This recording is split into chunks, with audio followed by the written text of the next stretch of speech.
Hey everybody, it's Leslie from Sew A Lot Creative Sewing Centers in Lexington, Kentucky and Centerville, Ohio. I am coming to you this month with Kimberbell's month of April digital dealer exclusive design, which is this super cute book pillow. It has a great pocket so that we can stick some books in there, a little stuffed animal. It's got a handle on it so you can take it with you. Kids are really gonna like this. They can stuff their stuff in it, drag it along with them, use it as a pillow, lots of use, and it's super cute, and we're able to personalize it, which is a lot of fun. So I hope that you enjoy this and get some tips and tricks, and let's get started. So the first thing we're going to do to get ready to create our book pocket pillow is to prep our fabric. So we're going to go ahead and cut our fabrics. When you cut out your fabrics, you're also going to want to make sure that you have a piece of medium tearaway for your hoop, as well as some fusible backing. So Kimberbell has a fusible backing product, SF101, woven fusible. Any of these will be a great fusible backing for some of your pieces. You're going to cut a piece of fusible backing to go along with the pocket front. You're going to cut a piece of fusible backing to go with all of the cotton applique pieces of fabric as well.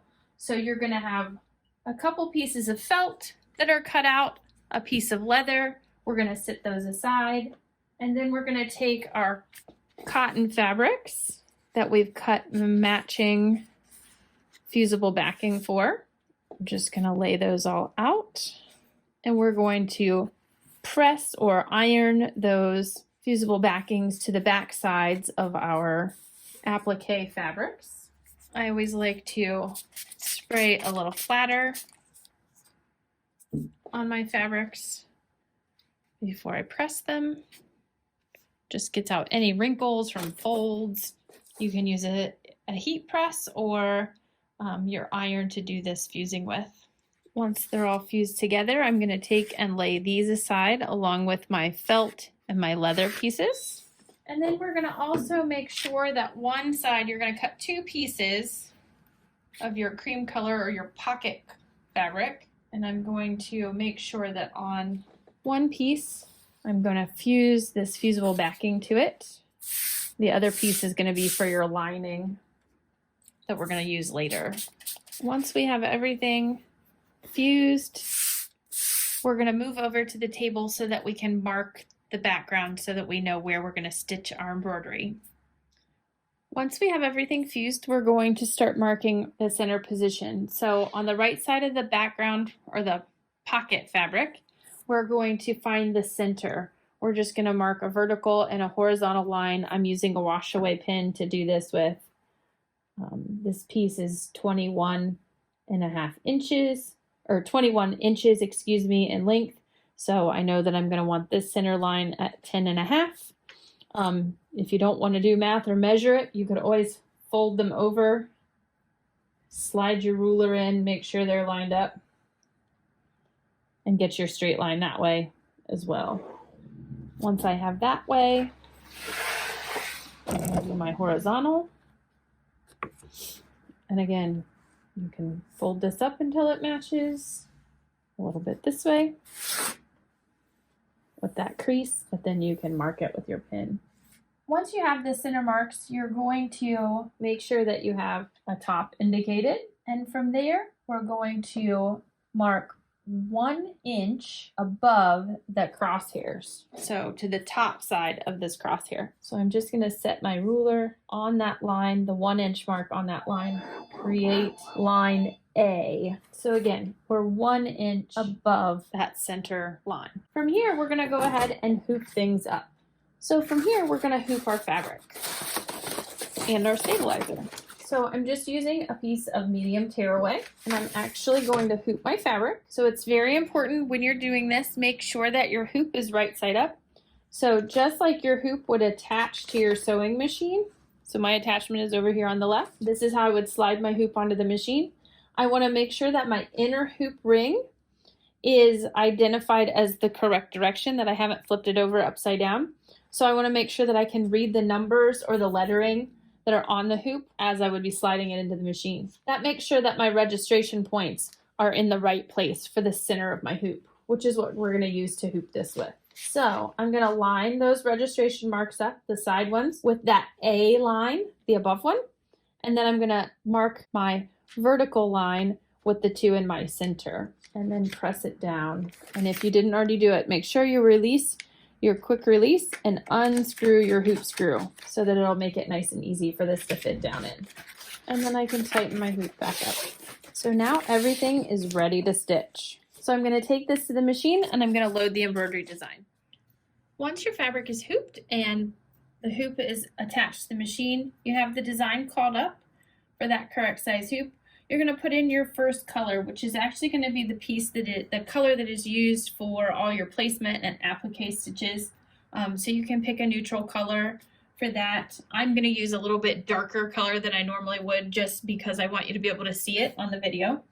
But you could just pick a neutral color and off you go. We're going to start with the placement stitches for the pages. From here, we're going to cover up all of those placement stitches with our large piece of cream color, white color that has the fusible backing on it. We're going to cover up all of those pieces. I always like to match my thread here so that it doesn't peek through, just in case when I'm stitching down a light applique like this. So I'm going to switch to an ivory thread and we're going to tack these down.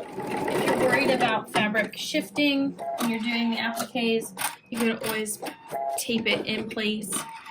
I would just make sure that I'm not putting tape over one of my applique areas, then you don't have to peel it out of the stitching. Once you've tacked down the pages, we're just going to use our scissors and trim around each one of those areas. Once those sections are trimmed around, put the hoop back on if you removed it, and from here we're going to stitch the page detail. Next, we're going to continue on stitching placement stitches for some of our applique fabrics. If you want to change to a light neutral color thread, that will work for a lot of things because they're going to get covered up by satin stitching. I'm going to use my larger piece of felt and I'm going to cover up that entire placement stitch area and I'm going to tack this in place. I'm going to remove my hoop from the machine just to make it easier for trimming, and I'm going to trim around this piece of felt. Next, we're going to stitch the placement stitch for the spine of this book. Here I'm using my orange piece of fabric that I've fused my fusible backing on. I'm just going to cover up that entire placement area and tack this down. And again, we're going to trim around the outside of that and continue on with the next placement stitch for the spine of the dream book. Cover up my placement area and tack it down. Because we pressed these earlier, added the fusible to the backing as well as using a little bit of that flatter spray, it keeps things nice and smooth. They don't tend to wrinkle up and shift on you as much. But again, if you want to tape your applique fabric down using the Kimberbell tape here, that would definitely be something that could give you a little extra support. Again, we trimmed around the applique and we'll do the next placement stitch. Cover that up and tack it down. And then again, we'll trim around this fabric. And we're going to continue on doing placement stitches, laying applique fabrics, tacking them down, and trimming until we get all of our books stacked up. Once we've done all of our appliques and trimmed around them, it's time to start adding some color, text, and satin stitching. So you're going to choose your colors accordingly or follow the colors guided by the color chart and continue to stitch the decorative element and stitches throughout.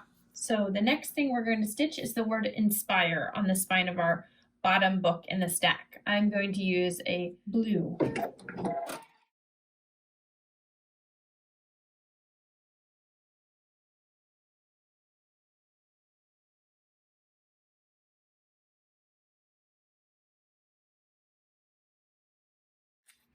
Once I remove my watermarks, I'm just going to go ahead and tear away my stabilizer.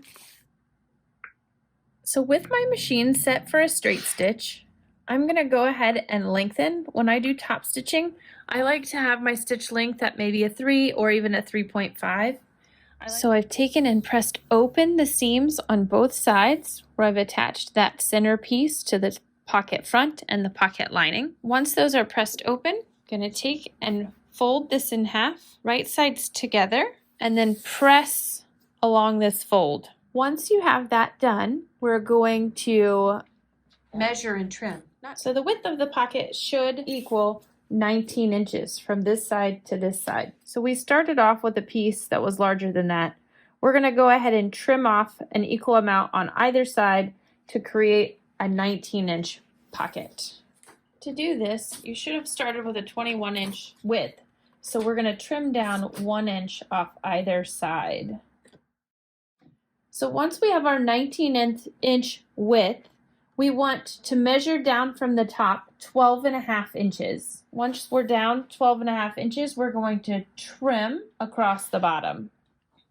Once we have the embroidery finished on our front side of the pocket, we're going to get the pieces ready for the lining, the trim, and the handle. So to do that, I'm just going to fuse a piece of that fusible interfacing, fusible backing, woven fusible, SF101, whichever product you prefer, to the back side of the lining of my pocket. So just like we did with the front side, we're going to put a piece of that on the back. You're going to put a piece of it on the back side of the long trim that is for the top of your pocket. And we're going to also put a piece of fusible backing on the piece that is for our handle, the 4x9 piece. So your 3 pieces that you have remaining, you're going to go ahead and fuse that too.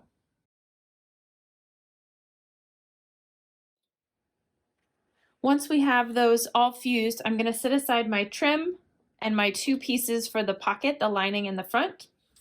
I'm going to take my 4x9 square or rectangle that is used for my handle, and we're going to get that ready by folding it in half. I'm going to fold it. I'm just going to press it to create that nice center crease.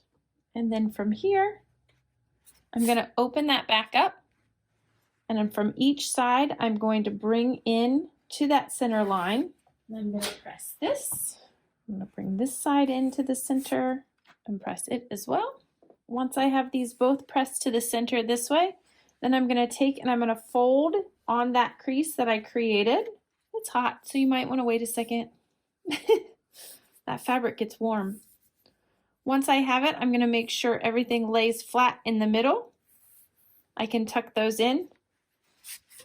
And then I'm just going to press this to get it nice and flat and get those creases nice and crisp. From here, we're going to take it to the sewing machine that we've set up for a top stitch with our blind hem foot or your bi-level foot, whichever foot you find that you like best for top stitching. I'm going to lengthen my stitch to about a 3.0 and I'm going to top stitch right along the edge that's folded as well as the open edge. This is going to close this up and get it ready for our handle. So I've lengthened my stitch to a 3-point length and I'm just going to stitch along the edge. Now I did match my top and my bottom thread. Like I said, I like to use my blind hem foot. It gives me a nice guide on the edge. If you have an edge stitching foot or a bi-level foot, these all work really well for top stitching also. Now my handle has nice top stitching along both edges, and I'm going to set this aside while we get ready to stitch the front, back, and our trim pieces together. So the first thing I'm going to do is take my piece of trim, right sides together with either my front or my back, the lining or the front of my pocket, along the long length, and I'm just going to stitch this using a 1/4 inch stitch along the edge. So you can set your machine to a 1/4 inch. If you have a 1/4 inch foot, you can use that. But we're just going to sew this trim to one side using a 1/4 inch. Next, I'm going to open that up and I'm going to lay the opposite piece, either the pocket lining or the pocket front, whichever I didn't sew, onto the other side of the trim. and stitch it with a 1/4 inch as well. From here, we're going to flip this over backwards to the reverse side, and we're going to press open both of these seams. So now I'm just going to take them to my ironing board and I'm going to press these open. If you have a finger pressing tool that you like to run down there first, you could use your fingernail. You're just going to press those open and then take it to the iron and give them a nice warm press. I like to spray them with a little spray again. Just makes them lay nice and flat.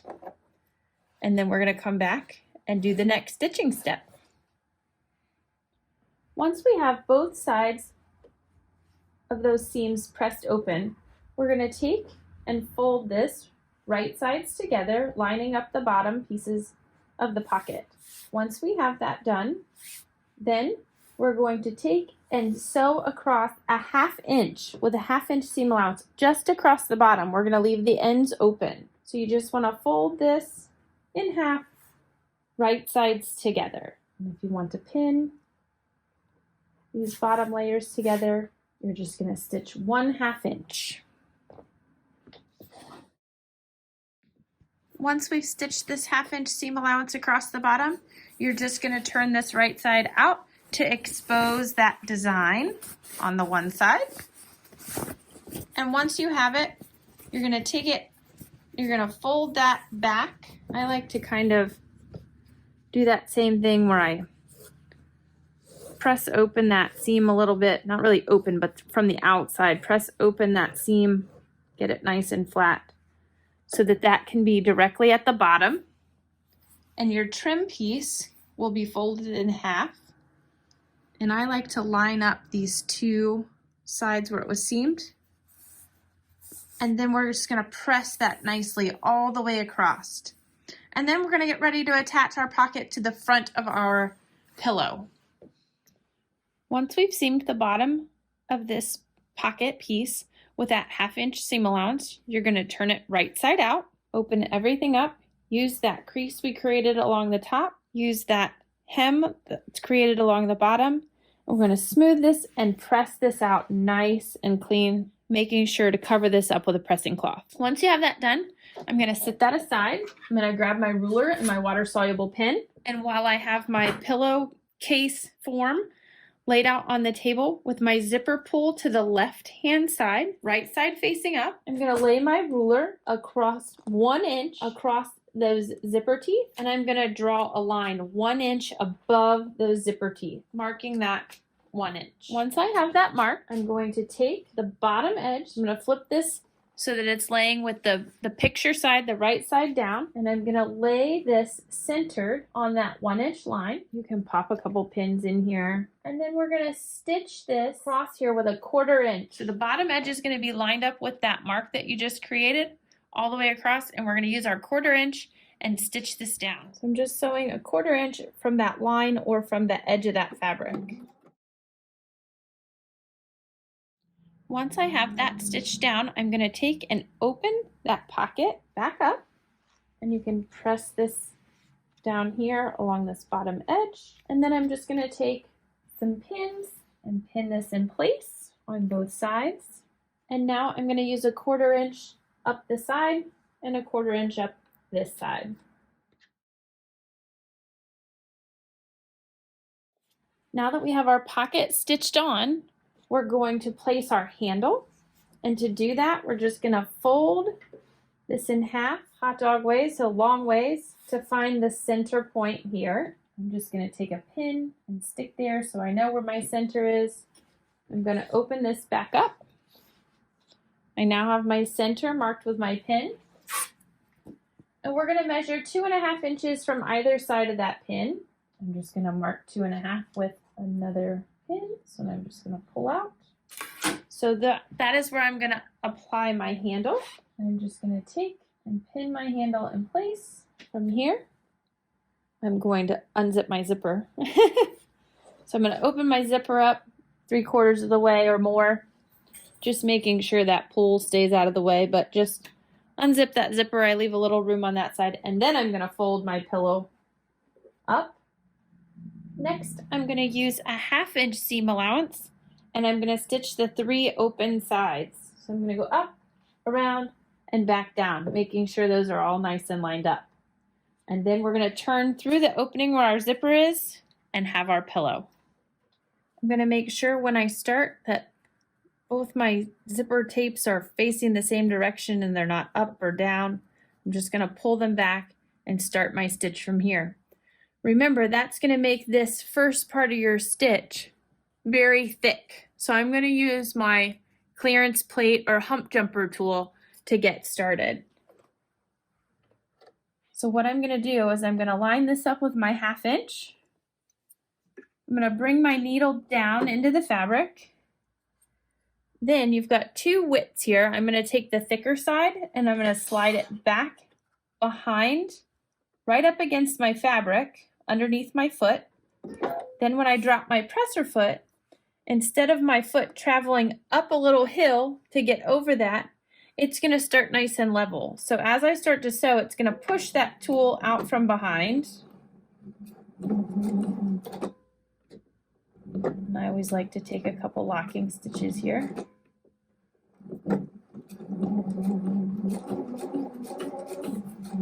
So you see it just move that out of the way. Make sure you're removing pins as you travel around so you don't stitch over them. I like to back stitch over my handles as I tack those in place, just because we know those are going to get kind of pulled on, tugged around. Make sure you're pulling those pins out, but not pulling your handle out of place. And as I approach this end where my zipper is going to be again, I want to make sure that that is flipped back the same direction. I'm going to use my hump jumper tool again this side, this time from the front side, so that we don't sew off the hill.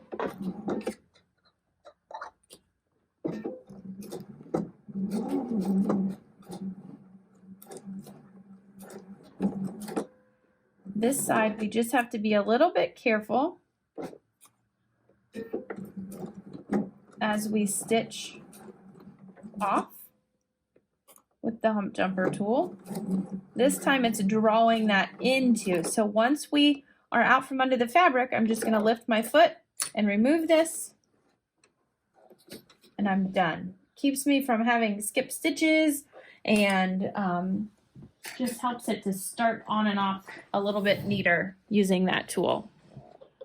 From here, before I turn it, I like to clip my corners.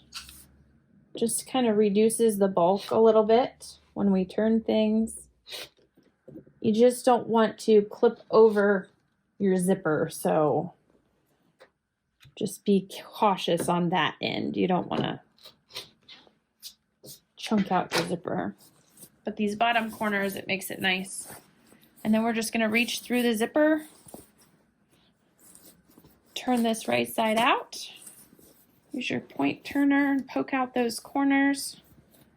Nice and pretty. We're going to stuff it with our pillow, and ta-da! You have your cute little book carry-along pillow with you.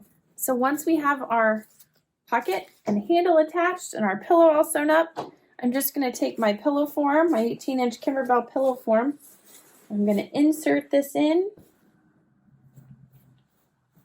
and we have our Kimberbell book pillow that you can tuck some little books down in there, a little stuffy, and give this as a gift.